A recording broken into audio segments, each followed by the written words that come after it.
ನಮಸ್ಕಾರ ಕನ್ನಡ ನಾಡಿಗೆ ಸ್ವಾಗತ. ನಾನು ನವಿತಾ ಜೈನ್. ಅಪ್ರಾಪ್ತ ಮೇಲೆ ವ್ಯಕ್ತಿಯಿಂದ ಲೈಂಗಿಕ ದೌರ್ಜನ್ಯ ನಡೆದಿದ್ದು ಆರೋಪಿಯನ್ನ ಥಳಿಸಿ ಪೊಲೀಸರಿಗೆ ಒಪ್ಪಿಸಿದ್ದಾರೆ ಸ್ಥಳೀಯರು. ಆನೇಕಲ್ನ ಸೂರ್ಯನಗರ ಠಾಣಾ ವ್ಯಾಪ್ತಿಯಲ್ಲಿ ಈ ಘಟನೆ ನಡೆದಿದೆ. ಅಪ್ರಾಪ್ತೆ ಮೇಲೆ ಅತ್ಯಾಚಾರಕ್ಕೆ ಪ್ರಯತ್ನ ಪಟ್ಟಂತಹ ವ್ಯಕ್ತಿಯನ್ನ ಅಂದ್ರೆ ಲೈಂಗಿಕ ದೌರ್ಜನ್ಯವನ್ನ ಮಾಡಿದಂತಹ ವ್ಯಕ್ತಿಯನ್ನ ಥಳಿಸಿ ಪೊಲೀಸರಿಗೆ ಒಪ್ಪಿಸಿದ್ದಾರೆ ಸ್ಥಳೀಯರು. ಮನೆ ಮುಂದೆ ಆಟ ಆಡ್ತಾ ಇದ್ಲು ಪುಟ್ಟ ಬಾಲಕಿ. ಪಾಳು ಬಿದ್ದ ಮನೆಗೆ ಕರೆದೊಯ್ದು ಲೈಂಗಿಕ ದೌರ್ಜನ್ಯವನ್ನ ಮಾಡಿದಾನೇತ. ಬಾಲಕಿಯ ಚೀರಾಟ ಕೇಳಿ ಸ್ಥಳಕ್ಕೆ ಸ್ಥಳೀಯರು ದೌಡಾಯಿಸಿದ್ದಾರೆ. ಆರೋಪಿಯನ್ನ ಥಳಿಸಿ ಪೊಲೀಸರಿಗೆ ಒಪ್ಪಿಸಿದ್ದಾರೆ ಸ್ಥಳೀಯರು. ಸೂರ್ಯನಗರ ಪೊಲೀಸ್ ಠಾಣೆಯಲ್ಲಿ ಈ ಸಂಬಂಧ ಪ್ರಕರಣ ದಾಖಲಾಗಿದೆ. ಪೋಕ್ಸೋ ಕಾಯ್ದೆಯಡಿ ಪ್ರಕರಣ ದಾಖಲಿಸಲಾಗಿದೆ. ಆರೋಪಿಯನ್ನ ಈಗ ಪೊಲೀಸರು ಬಂಧಿಸಿದ್ದಾರೆ. ಪೊಲೀಸರು ಎಫ್ಐಆರ್ ಅನ್ನ ದಾಖಲಿಸಿಕೊಂಡಿದ್ದಾರೆ. ಅಂದ್ರೆ ಸುಮೋಟೋ ಪೋಕ್ಸೋ ಕಾಯ್ದೆ ಅಡಿ ಈಗ ಪ್ರಕರಣ ದಾಖಲಾಗಿದೆ. ಇದರ ಬಗ್ಗೆ ಇನ್ನಷ್ಟು ಡೀಟೇಲ್ಸ್ ಕೊಡೋದಕ್ಕೆ ನಮ್ಮ ರಿಪೋರ್ಟರ್ ಚಂದ್ರಪ್ಪ ಈಗ ಫೋನ್ ಸಂಪರ್ಕದಲ್ಲಿದ್ದಾರೆ.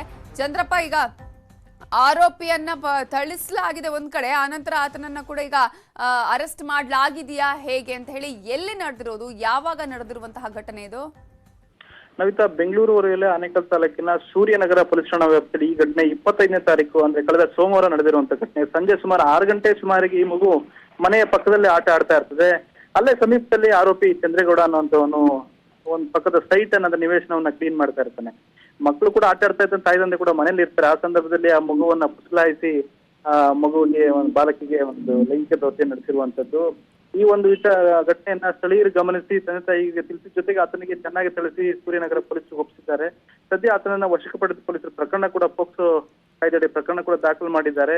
ಮೆಡಿಕಲ್ಗೆ ಇವತ್ತು ಆಸ್ಪತ್ರೆಗೆ ಕರೆದೊಯ್ದಿದ್ದಾರೆ. Namitha, thank you Chandrappa ಡೀಟೇಲ್ಸ್ಗೆ.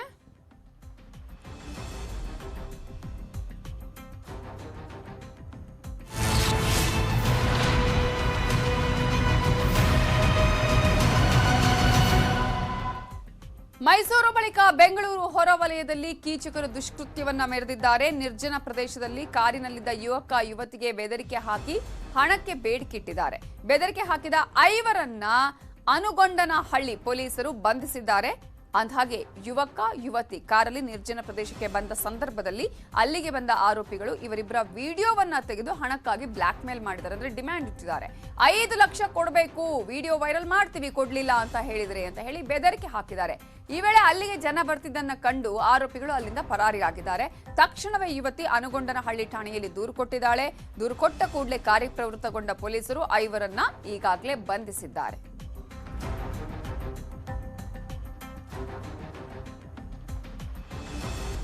ಹುಡುಗಿ ಮತ್ತು ಹುಡುಗ ಅವರು ರಿಲೇಟಿವ್ಸ್ ಕೂಡ ಆಗಬೇಕು ಅಂತ ನಮಗೆ ಗೊತ್ತಾಗಿದೆ. ಅವರು ಒಂದು ಕಾರಲ್ಲಿ ಒಂದು ನಿರ್ಜನ ಪ್ರದೇಶದಲ್ಲಿ ಕೂತ್ಕೊಂಡು ಮಾತಾಡ್ತಾ ಇದ್ದರು. ಸುಮಾರು ಮಧ್ಯಾಹ್ನ, ಅವತ್ತು ಶನಿವಾರ ಮಧ್ಯಾಹ್ನ. ಸೊ ಅಲ್ಲಿ ಇರುವ ಖಾಲಿ ನಿವೇಶನದಲ್ಲಿ ಪಕ್ಕದಲ್ಲೇ ಇರುವ ಒಂದು 5 ಮೆಂಬರ್ಸ್, 5 ಜನ ಹುಡುಗರು ಬಂದು ಅವ್ರಿಗೆ ದುಡ್ಡು ಕೊಡಬೇಕು, ನೀವು ಈ ಟೈಮಲ್ಲಿ ಇಲ್ಲೇನು ಮಾಡ್ತಾ ಇದ್ರಿ ಅಂತ ಹೇಳಿ ಅವರ ಮೊಬೈಲನ್ನು ಕಿತ್ಕೊಂಡು ಅವ್ರಿಗೆ ದುಡ್ಡು ಡಿಮ್ಯಾಂಡ್ ಮಾಡಿದರು. ಸೊ ಇದಕ್ಕೆ ಸಂಬಂಧಪಟ್ಟಂತೆ ಅವ್ರು ಬಂದು ನಮಗೆ ಕಂಪ್ಲೇಂಟ್ ಕೊಟ್ಟಿದ್ದಾರೆ. ಆ ವಿಚಾರ ಟೈಮಲ್ಲಿ ಸೈಟ್ ಓನರ್ ಕೂಡ ಬಂದು ಅವ್ರನ್ನು ಚದುರಿಸಿದ್ದಾರೆ. ಅವ್ರು ನೋಡಿಬಿಟ್ಟು ಅವರು ಓಡೋದು. ಆದ ನಂತರ ಹುಡುಗಿ ಬಂದು ಸ್ಟೇಷನಲ್ಲಿ ಕಂಪ್ಲೇಂಟ್ ಕೊಟ್ಟಿದ್ದಾರೆ. ಸೊ ಈ ಕೇಸಲ್ಲಿ ಒಟ್ಟು 5 ಜನನ್ನು ನಾವು ಅರೆಸ್ಟ್ ಮಾಡಿ ಜೇಸಿಗೆ ಬಿಟ್ಟಿದ್ವಿ. ಸೊ ಇದರಲ್ಲಿ 384 ಎಕ್ಸ್ಟಾರ್ಷನ್ ಕೇಸು ಮತ್ತು ಹರಾಸ್ಮೆಂಟ್ ಕೇಸ್, ಅಂದರೆ ಅವ್ರನ್ನು ಮುಟ್ಟಿದ್ದಾರೆ, ಅಂದರೆ ಹುಡುಗಿಯರನ್ನ ಇದು ಮೊಬೈಲ್ ಸ್ನ್ಯಾಚ್ ಮಾಡಲಿಕ್ಕೆ ಮತ್ತು ದುಡ್ಡು ಡಿಮ್ಯಾಂಡ್ ಮಾಡಲಿಕ್ಕೆ ಮುಟ್ಟಿದ್ದಾರೆ ಅಂತ ಹೇಳಿ ಕಂಪ್ಲೇಂಟ್. ಡ್ರಗ್ಸ್ ಸಪ್ಲೈ ಮಾಡ್ತಾ ಇದ್ದ ನೈಜೀರಿಯಾ ಪ್ರಜೆಯನ್ನ ಬಂಧಿಸಲಾಗಿದೆ. ಹಲವು ಸಿನಿಮಾಗಳಲ್ಲಿ ಈತ ನಟನೆ ಮಾಡಿದ್ದ ಈ ಆರೋಪಿ ಮುಂಬೈನ ಫಿಲ್ಮ್ ಅಕಾಡೆಮಿಯಲ್ಲಿ ತರಬೇತಿಯನ್ನೂ ಪಡೆದಿದ್ದ. ಆದ್ರೆ ಈಗ ಈತ ಡ್ರಗ್ಸ್ ಸಪ್ಲೈ ಮಾಡ್ತಾ ಇದ್ದ ಅನ್ನುವಂತ ಹಿನ್ನೆಲೆಯಲ್ಲಿ ನೈಜೀರಿಯಾ ಪ್ರಜೆಯನ್ನ ಬಂಧಿಸಲಾಗಿದೆ. ಈತ ಅನೇಕ ಸಿನಿಮಾಗಳಲ್ಲಿ ನಟನೆಯನ್ನೂ ಮಾಡಿದ್ದ. ಮುಂಬೈನಲ್ಲಿ 2 ತಿಂಗಳು, ನೈಜೀರಿಯಾದಲ್ಲಿ 6 ತಿಂಗಳು ಇವನು ಆಕ್ಟಿಂಗ್ ತರಬೇತಿಯನ್ನ ಪಡ್ಕೊಂಡಿದ್ದ. ಕನ್ನಡ, ತಮಿಳು, ಹಿಂದಿಯ 25ಕ್ಕೂ ಹೆಚ್ಚು ಚಿತ್ರಗಳಲ್ಲಿ ನಟನೆ ಮಾಡಿದ್ದರ ಜೊತೆಗೆ ಈತ ಡ್ರಗ್ಸ್ ಸಪ್ಲೈ ಮಾಡ್ತಾ ಇದ್ದ. ನಟನೆ ಒಂದ್ ಕಡೆ, ಡ್ರಗ್ಸ್ ಸಪ್ಲೈ ಮತ್ತೊಂದ್ ಕಡೆ. ಸೊ ಈ ಹಿನ್ನೆಲೆಯಲ್ಲಿ ನೈಜೀರಿಯಾ ಪ್ರಜೆಯನ್ನ ಬಂಧಿಸಿದ್ದಾರೆ. ಮಾಲ್ವಿನ್ ಈತನ ಹೆಸರು. ಈತನನ್ನ ಬಂಧಿಸಿದ್ದಾರೆ ಕೆಜಿ ಹಳ್ಳಿ ಪೊಲೀಸರು. ಹಶೀಶ್ ಆಯಿಲ್, MDMA ಡ್ರಗ್ಸ್ ಅನ್ನ ಈತ ಸಪ್ಲೈ ಮಾಡ್ತಾ ಇದ್ದ. ಉದ್ಯಮಿಗಳಿಗೆ ಹಾಗೂ ವಿದ್ಯಾರ್ಥಿಗಳಿಗೆ ಈತ ಡ್ರಗ್ಸ್ ಮಾರಾಟ ಮಾಡ್ತಾ ಇದ್ದ. ಈ ಹಿನ್ನೆಲೆಯಲ್ಲಿ ನೈಜೀರಿಯಾ ಪ್ರಜೆಯನ್ನು ಈಗ ಕೆಜಿ ಹಳ್ಳಿ ಆತನ ಹೆಸರು ಮಾಲ್ವಿನ್ ಅಂತ ಹೇಳಿ ಆತನನ್ನ ಪೊಲೀಸರು ಈಗ ಅರೆಸ್ಟ್ ಮಾಡಿದ್ದಾರೆ. ಡ್ರಗ್ಸ್ ಸಪ್ಲೈ ವಿಚಾರಕ್ಕೆ ಸಂಬಂಧಪಟ್ಟ ಹಾಗೆ ಆತನನ್ನ ಬಂಧಿಸಲಾಗಿದೆ. ಅನೇಕ ಚಿತ್ರಗಳಲ್ಲಿ ಈತ ನಟನೆಯನ್ನು ಮಾಡಿದ್ದ, ಅಂದ್ರೆ 25ಕ್ಕೂ ಹೆಚ್ಚು ಚಿತ್ರಗಳಲ್ಲಿ, ಬೇರೆ ಬೇರೆ ಭಾಷೆಯ 25ಕ್ಕೂ ಹೆಚ್ಚು ಚಿತ್ರಗಳಲ್ಲಿ ಈತ ನಟನೆಯನ್ನ ಮಾಡಿದ. ಕನ್ನಡದಲ್ಲೂ ಕೂಡ ಅಂದ್ರೆ 3 ರಿಂದ 4 ಚಿತ್ರಗಳಲ್ಲಿ ಈತ ಅಭಿನಯವನ್ನ ಮಾಡಿದಾನೆ. ಆದ್ರೆ ಅದರ ಜೊತೆಗೆ ಈತ ಡ್ರಗ್ಸ್ ಸಪ್ಲೈ ಮಾಡ್ತಾ ಇದ್ದ ಅನ್ನುವಂತಹ ಖಚಿತ ಮಾಹಿತಿಯನ್ನ ಆಧರಿಸಿ ಕೆಜಿ ಹಳ್ಳಿ ಪೊಲೀಸರು ಈತನನ್ನ ಅರೆಸ್ಟ್ ಮಾಡಿದ್ದಾರೆ. ಡ್ರಗ್ಸ್ ಸಪ್ಲೈ ಮಾಡ್ತಾ ಇದ್ದಂತಹ ಮಾಲ್ವಿನ್ ಈತನನ್ನ ಈಗ ಪೊಲೀಸರು ಅರೆಸ್ಟ್ ಮಾಡಿದ್ದು, ಈತನ ಬಗ್ಗೆ ಸಂಪೂರ್ಣವಾದ ಮಾಹಿತಿಯನ್ನ ಕಲೆ ಹಾಕ್ತಾ ಇದ್ದಾರೆ. ಆಶೀಶ್ ಆಯಿಲ್ ಹಾಗೆಯೇ MDMA ಡ್ರಗ್ಸ್ ಅನ್ನ ಈತ ಸಪ್ಲೈ ಮಾಡ್ತಾ ಇದ್ದ ಉದ್ಯಮಿಗಳಿಗೆ ಮತ್ತು ವಿದ್ಯಾರ್ಥಿಗಳಿಗೆ. ಏನು ಮಾದಕ ವಸ್ತುಗಳ ಸರಬರಾಜಿನ ಮೇಲೆ ನಿರಂತರವಾಗಿ ಕಾರ್ಯಾಚರಣೆ ಮಾಡ್ತಾ ಇದ್ದೀವಿ.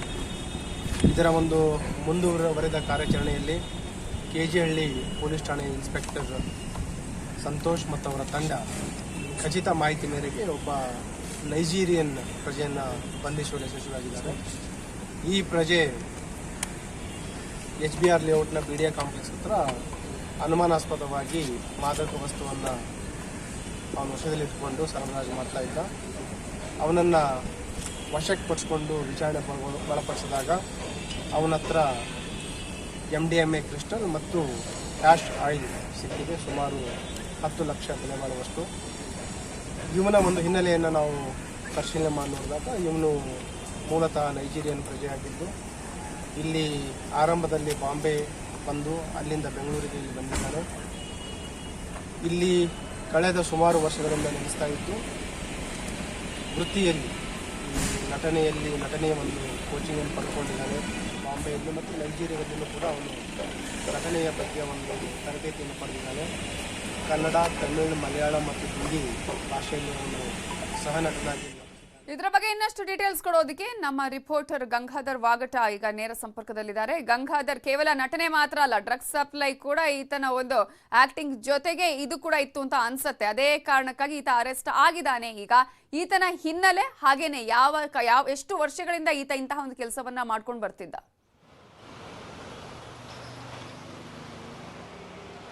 ಎಸ್ ನವಿತಾ ಜೈನ್, ಬೆಂಗಳೂರಿನಲ್ಲಿ ದಿನದಿಂದ ದಿನಕ್ಕೆ ಒಂದು ಮಾದಕ ವಸ್ತು ತನ್ನ ಕಬಂಧ ಬಾಹುಗಳನ್ನ ವಿಸ್ತರಿಸಿಕೊಳ್ತಾ ಇರುವಂತದ್ದು. ಇದರ ಮಧ್ಯೆ ಪೊಲೀಸರು ಕೂಡ ಕಾರ್ಯಾಚರಣೆ ನಡೆಸಿ ಡ್ರಗ್ ಪೆಡ್ಲರ್ಗಳನ್ನ ಬಂಧನ ಮಾಡಿ ಅತಿ ಹೆಚ್ಚು ಮಾದಕ ವಸ್ತುಗಳನ್ನ ಸೀಸ್ ಮಾಡ್ತಾ ಇದ್ದಾರೆ. ಆದ್ರೆ ಇದರಲ್ಲಿ ಅತಿ ಹೆಚ್ಚು ಬಂಧನವಾಗ್ತಾ ಇರುವಂತಹ ಡ್ರಗ್ ಪೆಡ್ಲರ್ಗಳೆಲ್ಲ ಕೂಡ ವಿದೇಶಿ ಪ್ರಜೆಗಳಾಗಿರುವಂತದ್ದು, ಅದರಲ್ಲೂ ನೈಜೀರಿಯನ್ಸ್ ಪ್ರಜೆಗಳೇ ಹೆಚ್ಚಾಗಿರುವಂತದ್ದು. ಈ ಸಂದರ್ಭದಲ್ಲಿ ನಿನ್ನೆಷ್ಟೇ ಕೆಜಿ ಹಳ್ಳಿ ಪೊಲೀಸರು ಕೂಡ ಒಂದು ಕಾರ್ಯಾಚರಣೆ ಮಾಡಿ ಒಬ್ಬ ನೈಜೀರಿಯನ್ ಮಾಲ್ವಿನ್ ಎಂಬಾತನನ್ನ ಬಂಧನ ಮಾಡಿದ್ದಾರೆ.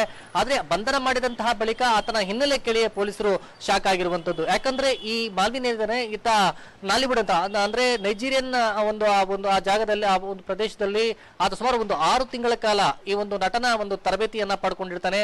ಅಲ್ಲಿ ನಾಲಿವುಡ್ ನಲ್ಲಿ ಕೂಡ ಸುಮಾರು 3 ಚಿತ್ರಗಳಲ್ಲಿ ನಟನೆಯನ್ನ ಮಾಡಿ ಆ ಬಳಿಕ ಮೆಡಿಕಲ್ ವೀಸಾದಡಿ ಭಾರತಕ್ಕೆ ಬರ್ತಾನೆ. ನಂತರ ಮುಂಬೈಯಲ್ಲಿ 2 ತಿಂಗಳ ಕಾಲ ನ್ಯೂಯಾರ್ಕ್ ಅಕಾಡೆಮಿಯಲ್ಲಿ ಆತ ಸಿನಿಮಾ ಒಂದು ನಟನೆಯ ಒಂದು ತರಬೇತಿಗಳನ್ನ ಪಡ್ಕೊಳ್ತಾನೆ.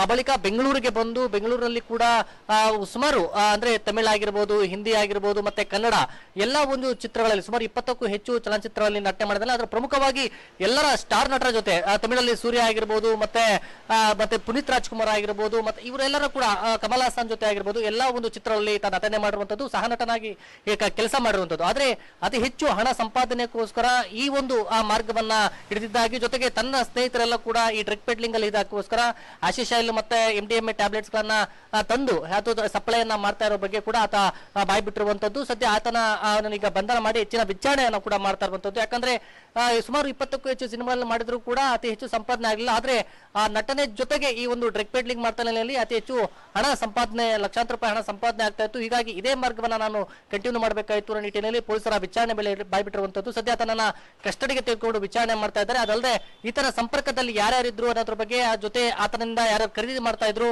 ಅದಲ್ಲದೆ ಉದ್ಯಮಿಗಳು ಮತ್ತೆ ವಿದ್ಯಾರ್ಥಿಗಳನ್ನ ಒಂದು ಟಾರ್ಗೆಟ್ ಮಾಡಿಕೊಂಡು ಈ ಒಂದು MDMA ಟ್ಯಾಬ್ಲೆಟ್ಸ್ ಆಗಿರ್ಬೋದು ಮತ್ತೆ ಆಶೀಶ್ ಆಯಿಲ್ನ ಎಲ್ಲ ಕೂಡ ಸಪ್ಲೈ ಮಾಡ್ತಾ ಇದ್ದಾರೆ ಅನ್ನೋದ್ರ ಬಗ್ಗೆ ತನಿಖೆ ವಿಚಾರಣೆ ಮೇಲೆ ಬಾಯ್ ಬಿಟ್ಟಿರುವಂತದ್ದು. ಸದ್ಯ ಆತನ ಸಂಪರ್ಕದಲ್ಲಿ ಈಗ ಯಾರ್ಯಾರು ಪೆಡ್ಲರ್ಸ್ ಇದ್ದಾರೆ, ಎಲ್ಲಿಂದ ಈತ ಖರೀದಿ ಮಾಡ್ತಾ ಇದ್ದ, ಜೊತೆಗೆ ಈತನಿಗೆ ತಮಿಳುನಾಡು ಮತ್ತೆ ಆಂಧ್ರದಲ್ಲಿ ಕೂಡ ಕೆಲ ಪೆಡ್ಲರ್ಸ್ ಸಂಪರ್ಕ ಇದೆ ಅನ್ನೋದ್ರ ಬಗ್ಗೆ ಮಾಹಿತಿ ಇರುವಂತದ್ದು. ಹೀಗಾಗಿ ಹೆಚ್ಚಿನ ಒಂದು ವಿಚಾರಣೆಯನ್ನ ನಡೆಸ್ತಾ ಇರುವಂತದ್ದು. ನವಿತಾ ಜೈನ್, ಥ್ಯಾಂಕ್ ಯು ಗಂಗಾಧರ್ ಡೀಟೇಲ್ಸ್ಗೆ. ಕಳ್ಳರು ಚಿನ್ನ ಬೆಳ್ಳಿ ಹಣ ಕದಿಯೋದನ್ನ ನೋಡಿದ್ದೇವೆ. ಆದ್ರೆ ಬೆಂಗಳೂರಲ್ಲಿ ವಿಚಿತ್ರ ಕಳ್ಳನೊಬ್ಬನಿದ್ದಾನೆ. ಇದನ್ನ ಟಾರ್ಗೆಟ್ ಏನಿದ್ರು ಮನೆ ಮುಂದಿರುವ ಚಪ್ಪಲಿ, ಶೂ ಮಾತ್ರ. ರಾತ್ರಿ ಹೊತ್ತು ಮನೆಗಳಿಗೆ ಎಂಟ್ರಿ ಕೊಡುವ ಈತ ಶೂ, ಚಪ್ಪಲಿ ಕದ್ದು ಎಸ್ಕೇಪ್ ಆಗ್ತಿದ್ದಾನೆ. ಬೆಂಗಳೂರಿನ ತಿಗಳರಪಾಳ್ಯದಲ್ಲಿ ಶೂ, ಚಪ್ಪಲಿ ಕದಿಯೋ ದೃಶ್ಯ ಸಿಸಿಟಿವಿಯಲ್ಲಿ ಸೆರೆಯಾಗಿದೆ. ಒಂದೇ ದಿನ ಹಲವಾರು ಮನೆಗಳಲ್ಲಿ ಶೂ ಕದ್ದಿರೋ ಕಳ್ಳನ ದೃಶ್ಯ ಸಿಸಿಟಿವಿಯಲ್ಲಿ ಸೆರೆಯಾಗಿದ್ದು, ಬ್ಯಾಡ್ರಹಳ್ಳಿ ಪೊಲೀಸ್ ಠಾಣೆಯಲ್ಲಿ ಈ ಸಂಬಂಧ ಪ್ರಕರಣ ದಾಖಲಾಗಿದೆ.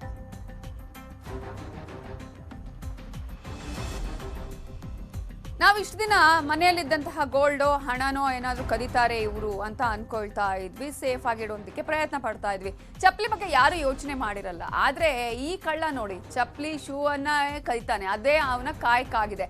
3 ಸಿಸಿಟಿವಿಯ ದೃಶ್ಯಾವಳಿಗಳನ್ನು ನಾವು ನಿಮಗೆ ತೋರಿಸ್ತಾ ಇದ್ದೀವಿ.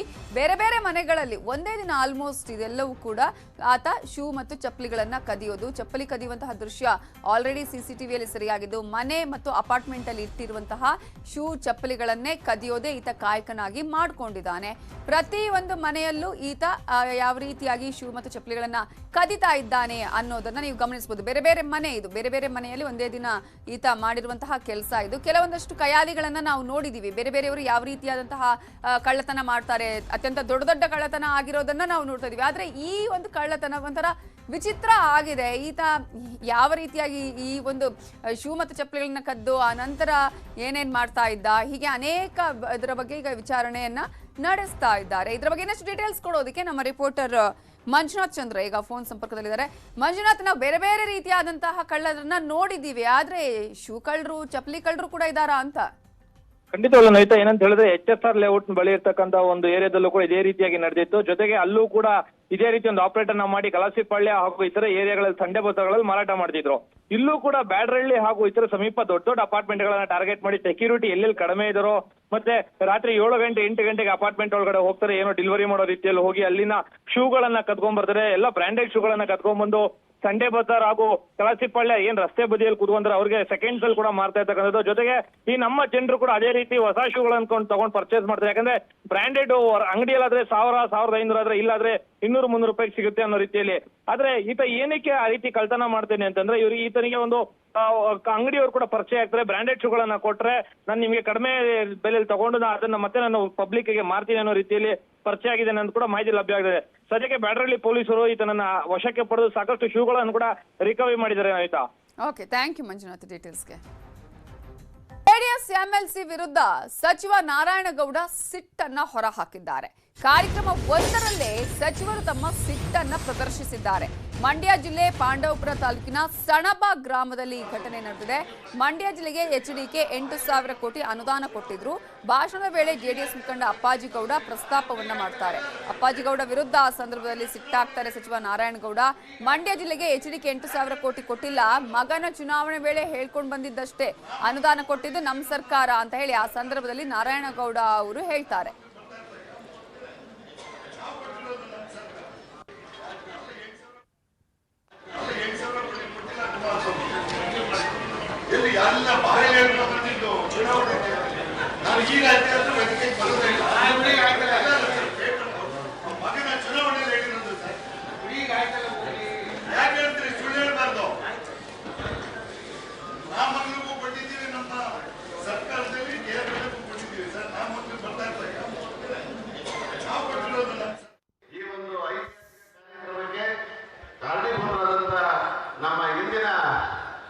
ಈ ಒಂದು ನಾಡಿನ ಮಾಜಿ ಮುಖ್ಯಮಂತ್ರಿಗಳಾದ ಕುಮಾರಣ್ಣವರ ನೇತೃತ್ವದ ಸರ್ಕಾರ ಅನೇಕ ಮಂಡ್ಯ ಜಿಲ್ಲೆಗೆ ಸುಮಾರು 8,000 ಕೋಟಿ ಅನುದಾನ ಕೊಟ್ಟಿತ್ತು.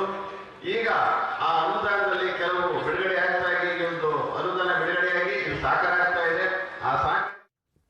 ವಿಕೃತಕಾಮಿ ಉಮೇಶ್ ರೆಡ್ಡಿಗೆ ಇವತ್ತು ಶಿಕ್ಷೆ ಪ್ರಮಾಣ ಪ್ರಕಟ ಆಗಲಿದೆ. ಕೆಲವೇ ಕ್ಷಣಗಳಲ್ಲಿ ಹೈಕೋರ್ಟ್ ತೀರ್ಪನ್ನ ನೀಡಲಿದೆ. ಬೆಂಗಳೂರಿನ ಪೀಣ್ಯದಲ್ಲಿ ಮಹಿಳೆಯನ್ನ ಅತ್ಯಾಚಾರ ಮಾಡಿ ಕೊಲೆ ಮಾಡಿದ ಪ್ರಕರಣಕ್ಕೆ ಸಂಬಂಧಪಟ್ಟ ಹಾಗೆ ಹೈಕೋರ್ಟ್ ಕೆಲವೇ ಕ್ಷಣಗಳಲ್ಲಿ ತೀರ್ಪನ್ನ ಪ್ರಕಟಿಸಲಿದೆ. 1998ರಲ್ಲಿ ಬೆಂಗಳೂರಿನ ಪೀಣ್ಯದಲ್ಲಿ ನಡೆದಿದ್ದ ಪ್ರಕರಣ ಇದು. 2017ರಲ್ಲಿ ಸೆಷನ್ಸ್ ಕೋರ್ಟ್ ಗಲ್ಲು ಶಿಕ್ಷೆಯನ್ನ ವಿಧಿಸಿತ್ತು. ಸುಪ್ರೀಂ ಕೋರ್ಟ್ ಕೂಡ ಗಲ್ಲು ಶಿಕ್ಷೆಯ ಪ್ರಮಾಣವನ್ನು ಎತ್ತಿ ಹಿಡಿದಿತ್ತು. ಗಲ್ಲು ಶಿಕ್ಷೆಯನ್ನ ಪರಿವರ್ತಿಸುವಂತೆ ಉಮೇಶ್ ರೆಡ್ಡಿ ಮನವಿಯನ್ನ ಸಲ್ಲಿಸಿದ್ದ. ಗಲ್ಲು ಶಿಕ್ಷೆ ನನಗೆ ರದ್ದುಗೊಳಿಸಬೇಕು ಅಂತ ಹೇಳಿ ರಾಷ್ಟ್ರಪತಿಗಳಿಗೂ ಈತ ಮನವಿಯನ್ನ ಸಲ್ಲಿಸಿದ್ದ. ರಾಷ್ಟ್ರಪತಿ ಉಮೇಶ್ ರೆಡ್ಡಿ ಅವರ ಅರ್ಜಿಯನ್ನ ವಜಾಗೊಳಿಸಿದ್ರು.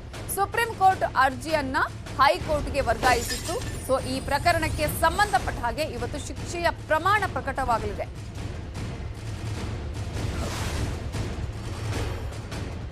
ಉಳಿದ ಪ್ರಮುಖ ಸುದ್ದಿ ನೋಡೋಣ ಬ್ರೇಕ್ ಆದ್ಮೇಲೆ.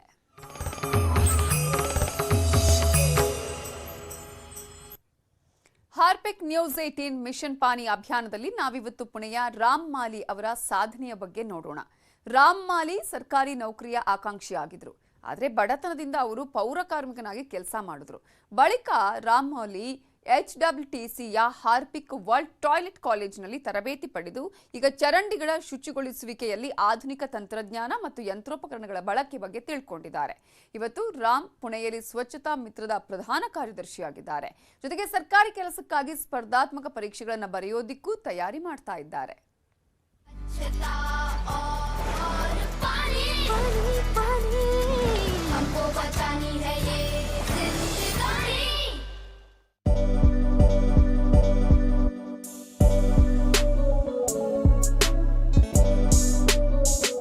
मैं सोलापुर से हूँ और वहाँ पे बारिश कम होने की वजह से ज़्यादा अकाल पड़ता है और अकाल पड़ने की वजह से फाइनेंशियल कंडीशन सोच पाना बहुत मुश्किल है, स्ट्रॉन्ग नहीं है।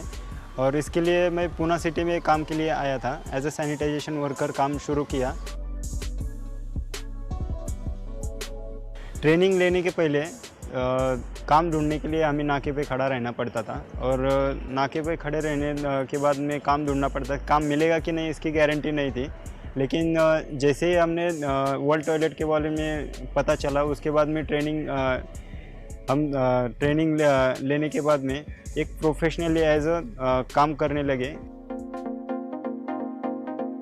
पहले हम हाथ से काम करते थे और आज जो काम करने का तरीका है वो बदल गया है। पीपी किट विथ मशीन, जो काम करने के लिए पहले घंटों लगता था, अभी वो कम समय में हो जाता है और उसके लिए हमें एक काम करके दूसरा काम करने के लिए जा सकते हैं। एक ही दिन में 2-3 काम एज अ पॉसिबल हो सकते हैं। मेरे को वर्ल्ड टॉयलेट कॉलेज से कॉम्पिटिटिव एग्ज़ाम की प्रेरणा मिली और कॉम्पिटिटिव एग्ज़ाम करके मैं कुछ तो बनना चाहता हूँ और बनने के बाद एज अ सैनिटाइजेशन वर्कर मैं खुद पता है मेरे को कि क्या क्या दिक्कतें आती है, उनको क्या क्राइसिस है, प्रॉब्लम है, तो उनके लिए कुछ करना चाहता हूँ। ये बहुत सारे मेरे भविष्य में सपने हैं कि उनके लिए मैं कुछ कर सकूँ और खुद भी कुछ बन सकूँ।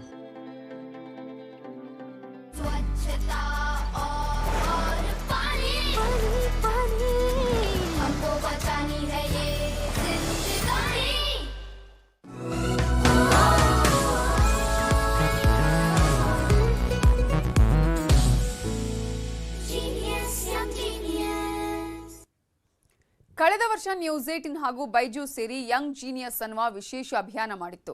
ದೇಶದಾದ್ಯಂತ ಮಕ್ಕಳ ಪ್ರತಿಭೆ ಅನಾವರಣ ಮಾಡೋದಕ್ಕೆ ವೇದಿಕೆ ಕಲ್ಪಿಸಿಕೊಟ್ಟಿತ್ತು.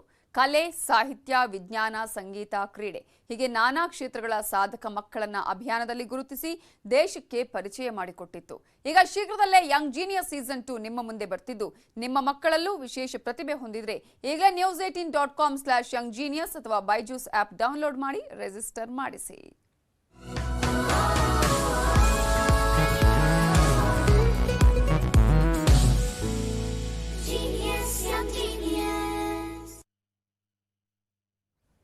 ಇವಿಷ್ಟು ಈ ಹೊತ್ತಿನ ಪ್ರಮುಖ ಸುದ್ದಿ. ನೋಡ್ತಾ ಇರಿ ನ್ಯೂಸ್ 18 ಕನ್ನಡ. ಜಾಲ ನಮ್ಮದು, ಬಲ ನಿಮ್ಮದು.